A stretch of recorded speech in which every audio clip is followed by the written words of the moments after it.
அனைவருக்கும் வணக்கம். நான் தமிழரசன் பேசுகிறேன். இன்றைக்கி நம்ம இந்த வீடியோவில் எதை பற்றி பார்க்க போகிறோன்னா விருச்சிக ராசி பற்றி பார்க்க போகிறோம். விருச்சிக ராசிக்கு வரக்கூடிய அந்த தசை, அதாவது சூரிய தசை பற்றி பார்க்க போகிறோம். எல்லாத்துக்கும் சூரிய தசை வந்துடாது. ஏன்னா சூரிய தசை ஒரு சில பேருக்கு வராமே போகும். ஒரு சில பேருக்கு வந்து வாழ்க்கையே போராட்டமாக இருக்கும் சூரிய தசை வந்தாலே. ஒரு சில பேருக்கு சூரிய தசை வந்தாலே வாழ்க்கை மாறிடும். அதிகார பதவி, அரசியலில் சைன் பண்ணுறது, ஜொலிக்கிறது, ஒரு நிர்வாகத்திறமை, அதேமாதிரி கவர்மெண்ட் ஜாப் கிடைக்கிறது, ஒரு உயர் அதிகாரியாக மாறுறது எல்லாமே சூரிய திசையில் தான் நடக்கும். ஒரு சில பேர் சூரிய திசை வந்து மதிப்பு மரியாதை இழந்துருவாங்க. இழந்த அது சம்பாதிச்ச சொத்து எல்லாமே இழந்துருவாங்க. அந்தஸ்து, மதிப்பு மரியாதை, கௌரவத்தை எல்லாமே அந்த சூரிய திசையில் இழந்தவங்க இருக்காங்க. ஒரு சூரிய திசை வந்து பார்த்திங்கன்னா வாழ்க்கையை புரட்டி போடுறவங்களுக்கும் ஒரு சில பேர்த்துக்கு அந்த சூரிய திசையில் இருக்குது. அப்போ எல்லாத்துக்கும் அந்த மாதிரி சூரிய திசை வருமானு கேட்டிங்கன்னா வராது. ஒரு சில ராசி, ஒரு சில நட்சத்திரக்காரங்களுக்கு மட்டும் அந்த சூரிய திசை வரும். அதில் விருச்சிக ராசி ஒன்று. சரிங்களா? ஏன்னா விருச்சகங்கிறது வந்து பார்த்திங்கன்னா உங்களுக்கு விசாக நட்சத்திரம், அனுஷ நட்சத்திரம், கேட்ட நட்சத்திரம், இந்த 3 ராசியும் உள்ளடக்கிய ராசி தான் விருச்சிக ராசி. இது காலச்சக்கரத்துக்கு 8ஆம் வீடு, 8ஆம் ராசி விருச்சிக ராசி. இதில் 3 நட்சத்திரம் வருது. அதாவது விசாகங்கிறது குருவோட நட்சத்திரம், அனுஷங்கிறது சனியோட நட்சத்திரம், கேட்டைங்கிறது புதனோட நட்சத்திரம். அப்போ இது எப்படி சூரிய தசை வரும்னா, விருச்சிக ராசிக்கு வந்து பார்த்திங்கன்னா விசாக நட்சத்திரத்தில் பிறந்தவங்களுக்கு பிறக்கும் போதே உங்களுக்கு குரு தசை தான். குரு தசை கடைசி பகுதியில் பிறப்பீங்க. அடுத்தது உங்களுக்கு 2வது உங்களுக்கு சனி தசை வந்துடும், 3வது புதன் தசை வரும், 4வது கேது தசை வரும், 5வது சுக்கிர தசை வரும், 6வது உங்களுக்கு சூரிய தசை வரும். கிட்டத்தட்ட உங்களுக்கு 50 வயசு பக்கமே ஆயிரும். 50 வயசுக்கு மேலே ஆயிரும். சூரிய தசையெல்லாம் உங்களுக்கு வந்து பார்த்திங்கன்னா 50 வயசுக்கு மேலாம் ஆயிரும் உங்களுக்கு. அப்போ அந்த சூரியனில் வந்து பார்த்திங்கன்னா அந்த 45-50 வயசுக்கு மேலே ஒரு சில பேர் அப்போ தான் அவங்க வாழ்க்கையை பார்ப்பாங்க. அந்த சூரிய திசையில் தான் ஒரு அதிகார பதவி கிடைக்கும். ஆரம்பத்தில் முயற்சி பண்ணி எதுவும் கிடைக்காது. அப்போ தான் அந்த சூரிய திசையில் தான் ஒரு அதிகார பதவி, ஒரு திறமை வெளியே வர்றது, ஒரு அந்தஸ்தான ஒரு இதில் நிற்கிறது, ஒரு ஷைன் பண்ணுறது, வாழ்க்கையில் வந்து அடுத்த கட்டத்துக்கு போகிறது, ஒரு ஒரு நிர்வாக திறமை இது பண்ணுறது, எல்லாமே இந்த சூரிய திசையில் தான் கிடைக்கும். அதே மாதிரி தான் உங்களுக்கு வந்து பார்த்திங்கன்னா அனுஷ நட்சத்திரம் பிறக்கும் போதே சனி திசை, 2வது புதன் திசை, 3வது கேது திசை, 4வது சுக்கிர திசை, 5வது சூரிய திசை வரும். கேட்ட நட்சத்திரக்காரங்களுக்கு பிறக்கும் போதே உங்களுக்கு வந்து புதன் திசை, 2வது உங்களுக்கு வந்து கேது திசை வந்துடும், 3வது உங்களுக்கு சுக்கிர திசை வரும், 4வது உங்களுக்கு வந்து பார்த்திங்கன்னா சூரிய திசை வந்துடும். இப்படி தாங்க உங்கள் வாழ்க்கை போகும். இதுதான் கர்மா. இந்த சூரிய திசையை நீங்கள் அனுபவிச்சே ஆகணும். அதாவது அவங்கவுங்க வயதுக்கு தகுந்த மாதிரி. அதாவது விசாக நட்சத்திரக்காரங்களுக்கு உங்களுக்கு சூரிய திசை கொஞ்சம் லேட்டாக வரும். அனுஷ நட்சத்திரக்காரங்களுக்கும் சூரிய திசை ஒரு கரெக்டான ஒரு இதில் வந்துடும். கேட்ட நட்சத்திரக்காரங்களுக்கு ஒரு கிட்டத்தட்ட உங்களுக்கு ஒரு 40 வயசுக்கு மேலாம் வரும் சூரிய திசை வந்துடும். அப்படி இது என்ன அமைப்பு கொடுக்கணும்னா, சூரியன் வந்து கெடாமல் இருக்கணும். சூரியன் வந்து கிரகணம் அடையக்கூடாது ஜாதகத்தில். ஏன்னா சூரியன் வந்து பிரபஞ்சத்துக்கே வெளிச்சம் கொடுக்குற கிரகம், ராஜ கிரகம். அது ஏன் 6 வருஷம்னா உங்களுக்கு குறிப்பிட்டது 6 வருஷம் தான் உங்களுக்கு சூரியன் நடக்கும். மற்ற கிரகமெல்லாம் பாருங்கள், சனியெல்லாம் 19 வருஷம், சுக்கிரன் 20 வருஷம் தசையை நடத்தும், புதன் 17 வருஷம், அப்படியே உங்களுக்கு குரு 16 வருஷம், அப்படியே வருடங்களும் ஒவ்வொரு கிரகத்துக்கு ஒரு வருடம் குறிப்பிட்டிருக்கு. சரிங்களா? ஆனால் சூரியனுக்கு மட்டும் 6 வருஷம். ஆனால் இருக்கலே நம்பர் 1 கிரகம் ராஜ கிரகம் சூரியன் தான். ஏன்னா பிரபஞ்சம் உலகத்துக்கே அந்த வெளிச்சம் கொடுக்குற பிளானட்டே வந்து சூரியன் தான். சூரியன் எல்லாம் எதுவுமே இல்லை, எந்த ஒரு இது வளர்ச்சி அடையாது. அதனால தான் சூரியன் வந்து ஆத்மகாரகன் சொல்கிறாங்க. உயிர்காரகனே சூரியன் தான். சூரியன் தான் உங்களுக்கு ஒரு உயிர் கொடுக்கறது, அதேமாதிரி வந்து பார்த்திங்கன்னா ஒரு வளர்ச்சி ஏற்படுறது, வெளிச்சத்தை கொடுக்கறது, அதேமாதிரி பார்த்திங்கன்னா அடுத்த மனுஷங்க வந்து வளர வைக்கிறது, நிர்வாக திறமை பண்ணுறது, ஆளுமை திறமை பண்ணுறது, அடுத்தவங்க வந்து பார்த்திங்கன்னா கண்ட்ரோல் வச்சுக்கிறது, எல்லாமே சூரியன் தாங்க. சூரியன் இல்லாமல் அரசியலில் வர முடியாது, ஷைன் பண்ண முடியாது, அதேமாதிரி நிர்வாக திறமை பண்ண முடியாது, தனக்கீழே கண்ட்ரோலில் யாருமே வச்சுக்க முடியாது. சூரியன் நல்லா இருக்கிறவங்க தான் அந்த ராஜ பதவி, அரசியல் வாழ்க்கையை நல்லா ஜெயிக்க முடியும், ஜொலிக்க முடியும், அதேமாதிரி ஒரு நிர்வாக திறமை பண்ண முடியும். அப்போ சூரியன் கெடாமல் இருக்கணும். இப்போ எத்தனை விஷயம் இருக்குது பாருங்கள் சூரியனில் மட்டும். அப்போ சூரியன் வந்து ராகோட கிரகண தோஷம் அடையக்கூடாது, கேதுவோட கிரகண தோஷம் அடைஞ்சிடக்கூடாது, சனியோடு இருக்கக்கூடாது. இந்த மாதிரி எல்லாம் இருந்து சூரிய திசை வந்தவங்களாம் பாருங்கள், அப்பாவை இழந்தவங்களாக இருப்பாங்க, அப்பாவை பிரிஞ்சவங்களாக இருப்பாங்க, இல்லை அப்பாவுக்கு வளர்ச்சி இல்லாமல் இருக்கும். ஏதோ தந்தை மூலமாக ஒரு டவுன் அவங்களுக்கு கண்டிப்பாக ஒரு வீழ்ச்சி சந்திச்சே தீருவாங்க. ஏன்னா சூரியன் அப்பா, தந்தை காரகன் சூரியன், ஆத்மகாரகன் சூரியன். அப்போ சூரியன் வந்து குருவோடு இருக்கணும், சூரியன் சுக்கிரனோடு இருக்கணும், சூரியன் வந்து சந்திரன் வளர்பிறை சந்திரனோட தொடர்பில் இருக்கணும். நல்ல கிரகத்தோட தொடர்பு இருந்துச்சுன்னா, சூரியன் கெடாமல் இருந்தாருன்னா கண்டிப்பாக அந்த சூரிய திசை நல்லது பண்ணும்.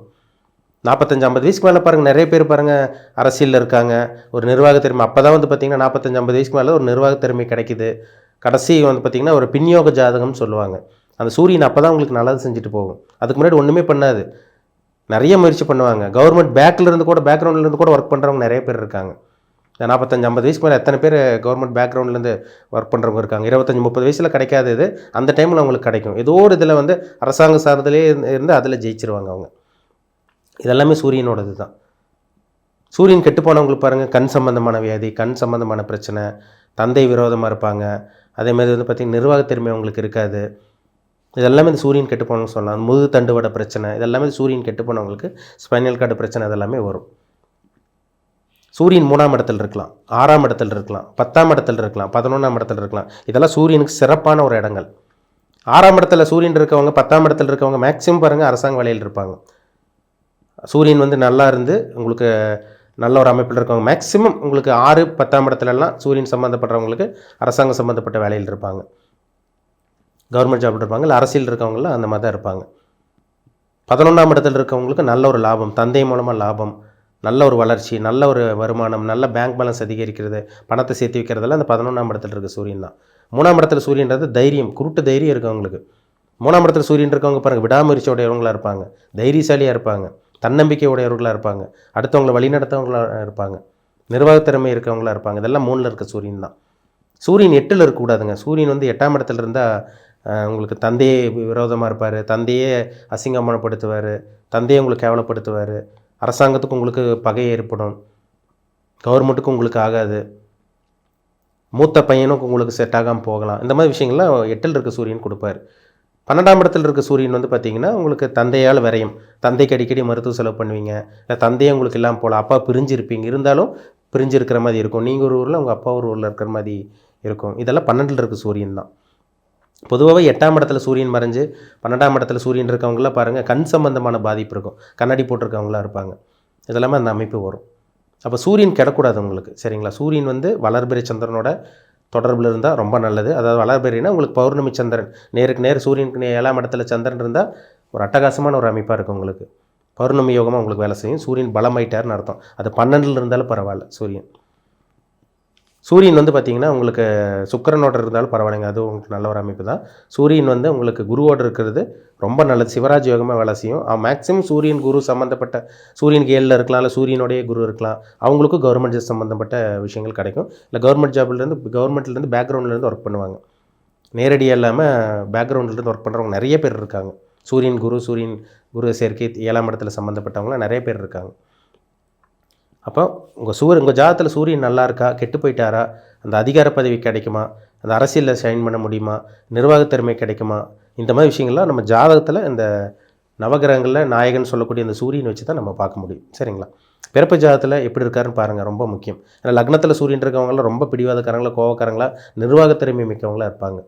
7ல் சூரியன் இருக்கவங்களுக்கு ஒரு சில பேருக்கு மன வாழ்க்கையில் பிரச்சனை, சிக்கல், கணவன் மனைவி உறவுல கசப்பு, விவாகரத்து, இது மேலே 7ல் சூரியன் இருக்கவங்களுக்கு வரும். 8ல் சூரியன் இருக்குன்னு முன்னாடியே சொன்னேன், விபத்து சந்திக்கிறது, கவர்மெண்ட்டு உங்களுக்கு பகை ஏற்படுறது, தந்தை விரோதமாக இருக்கிறது, தந்தை விட்டு பிரிஞ்சு போகிறது, இல்லை அப்பாவே இல்லாமல் போகிறது, இதெல்லாமே 8ல் இருக்க சூரியன் தான். 10ல் சூரியன் இருந்தால் தொழிலில் முன்னேற்றம், வளர்ச்சி, பதவி உயர்வு, அதிகாரம், நிர்வாகத்திறமை எல்லாமே உங்களுக்கு கிடச்சிரும்.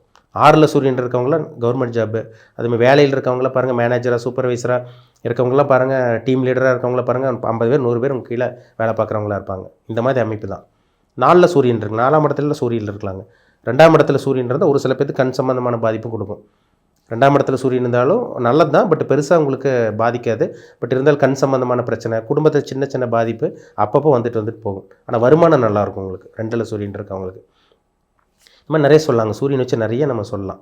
5ல் சூரியன் இருந்தால் ஆண் வாரிசு கிடைக்கக்கூடிய அந்த யோகம் அதிகம்.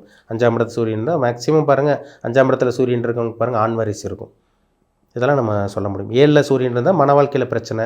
ஏன்னா நெருப்பு கிரகம், அந்த நெருப்பு கிரகம் எந்த வீட்டில் இருக்கோ, இப்போ ஒரு நெருப்பு இருக்கிற இடத்துல நம்ம உட்கார முடியாதுல்ல, எவ்வளோ நேரம் உட்கார முடியும்?